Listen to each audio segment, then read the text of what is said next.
Dahil special din ngayon ng ating mga tatay. Happy Father's Day po sa lahat ng mga tatay dyan. Isipan namin lumabas para makapag-unwind na din tayo. Ayan, dito kami sa Angono, Rizal. Maaga kami umalis ng bahay dahil nga sa hapon mayroon kaming ibang gagawin, kaya inagahan na lang namin. Ayan guys, dito tayo sa Cabecera. Kaya natin i-celebrate yung Father's Day. Ayan, nauna na sila. So, ang ganda siguro dito pagkagabi. Pero ang daming mga ilaw. Ilaw ng bahay. Ayan siya guys. Dito tayo.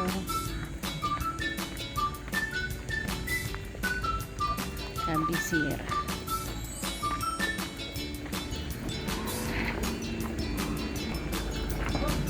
Pababa lang talaga siya. Ayan, may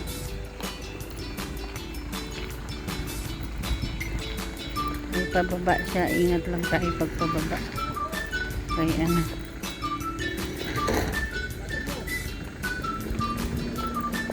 sumasadsad na yung sasakyan nila, oh.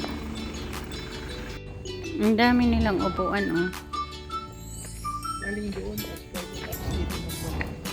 Asan si ate? Asan si ate? Saan tayo?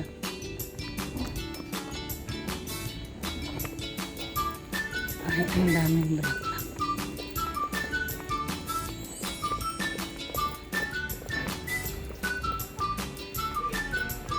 Ang dami nilang upuan, no? Asan si ate?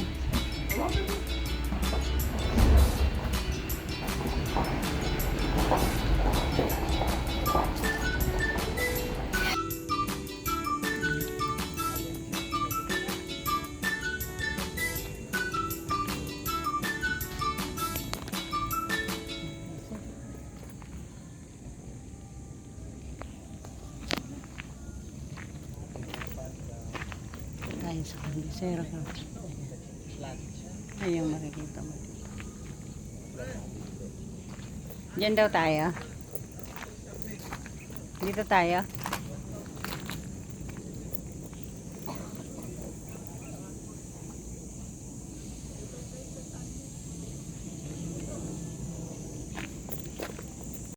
A-update ko din kayo guys kasi nung pumunta kami dyan maaga pa, mga 8:30 kami dumating, pero ang open naman nila 8:30 talaga. Kaso nga lang akala namin may food sila, breakfast, kaso wala pala silang ganon, coffee lang talaga at saka yun may cake, kaya yun na lang ang in-order namin. Kaya habang nag-aantay kami ng coffee, nag-ikot-ikot na lang muna kami. Wala pala silang food pa ganyang oras. Kaya mas maganda talaga kung pupunta kayo lunch or gabi, para mas maganda kasi city lights ang makikita natin pag gabi. May enjoy siguro pag gabi pupunta. Kaya sa susunod balak namin gabi, try namin para mas maganda yata pag ganun. Nakakatawa kasi ang dami nilang upuan, maganda yung ambience nila, nakaka-relax. Yung nga lang walang food sa morning, kaya nalungkot kami, pero okay lang kasi may coffee naman sila, nagamot na yung aming gutom kasi bago kami umalis na hindi talaga kami kumain. Ang saya sa pakiramdam pag ganito ang makikita mo, yung tipong pagtingin mo ang layo ng makikita mo, hindi kagaya dito sa atin dito sa Manila, kasi pagtingin mo meron na kagad pader ng bahay. Ito ang aliwalas, nakaka-relax, ang saya sa pakiramdam, parang mare-refresh ka talaga. Kaya minsan kailangan din natin lumabas ng bahay. Ayan, yung mister ko pala dyan, tanong niya, asan kaya dito yung airport? Namimiss niya yung airport. Yun naman yung hinahanap niya. Ang saya, kaya minsan labas din talaga. Ang lalaki ng bato. Magkaroon tayo ng time para makapag-refresh.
masyadong matamis yung icing.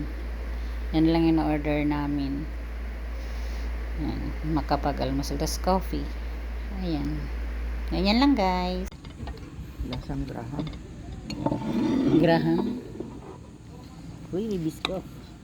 Ganyan yung lasa ng biscuit. Graham. Lasang Graham.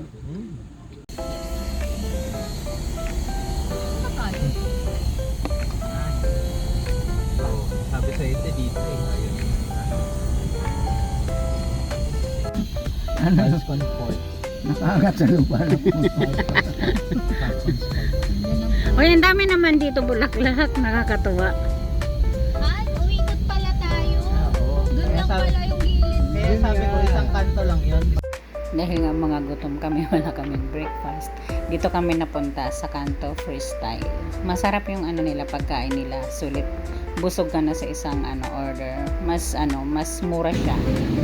Kaya sulit na yung babayaran dito sa kanila.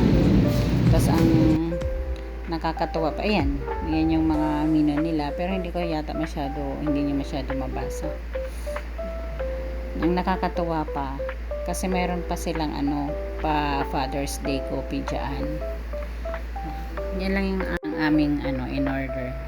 Ang isang order may 215, tapos yung parang yung tapa 300. Pero mas okay na compare dun sa kakainan sana namin kanina.